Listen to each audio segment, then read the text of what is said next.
En México, el pasado 31 de octubre, la Suprema Corte de Justicia de la Nación declaró como inconstitucional la prohibición absoluta del consumo recreativo de la cannabis. El argumento fue que el derecho al libre desarrollo de la personalidad permite a los mayores de edad decidir sobre sus propias actividades. Sin embargo, hasta ahora solo se cubre a 2 personas que presentaron amparos, pero ¿qué es un amparo? ¿Cómo funciona? Es el juicio o el proceso que acciona cualquier gobernado para la violación de su esfera jurídica o una violación a la Constitución.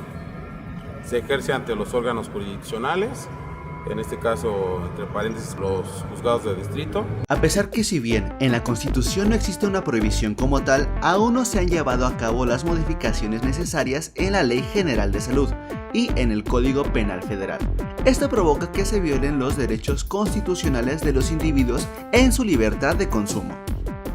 En noviembre de 2014 se resolvió el primer amparo en este sentido, el famoso caso Smart, que se promovió desde esta organización. Y por medio de ese amparo, la Suprema Corte de Justicia, reconoció por primera vez que el consumo y todas las actividades correlacionadas con el consumo, es decir, cosecha, siembra, posesión, transporte, etcétera, de la sustancia, pues estaban protegidos por ciertos derechos humanos. México Unido contra la Delincuencia señala que al dar prioridad a los objetivos de la aplicación de las leyes prohibicionistas, los derechos humanos han sido marginados, dando lugar a abusos generalizados y sistemáticos en el tratamiento de las personas que usan drogas y en la propia aplicación de la ley. Su posición se dirige hacia una política de drogas que proteja y garantice los derechos humanos, no dañarlos.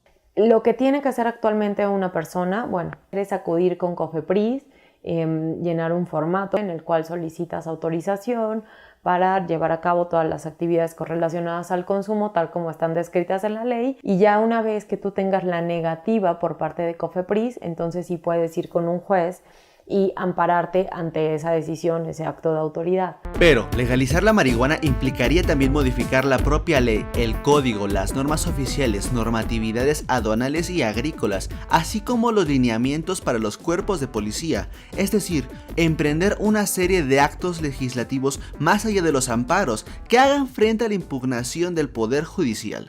Aunado a esto, también existen grupos de oposición a este proceso. Como que los poderes fácticos ahorita en la actualidad todavía seguimos en las cuestiones tradicionales que pueden influir en violencia, y a veces es todo lo contrario, ¿no? De ahí es que a veces ponen los tabús, ¿no? El poder decir, ¿sabes qué? No te otorgo el amparo en las primeras instancias, que se tuvo que llevar hasta la Suprema Corte para poder determinar que sí es válido, ¿no? El poder consumirlo siempre y cuando sea responsable y que sean cuestiones de salud. Para poder tener una visión más amplia sobre las protestas que se niegan a legalizar o regular el uso y comercialización de la marihuana, se consultó a la Unión Nacional de Padres de Familia, quienes en su blog comparten algunos argumentos para estar en contra de este proceso. Los principales son los problemas de adicción, las distintas sustancias tóxicas que podrían causar daño a los pulmones y una predisposición a distintas enfermedades degenerativas en la psique. Sin embargo, ningún representante nos otorgó una entrevista para afirmar estos argumentos. Pues les diría que actualmente el mercado existe, la demanda y la oferta existen y están regulados por la delincuencia organizada. En términos de debate, hay un punto en el cual podemos incluso hasta coincidir, y tiene que ver con que la regulación lo que va a crear son controles justamente para que los menores no puedan acceder y por supuesto que eviten que la sustancia llegue a las manos de quien no tiene que llegar.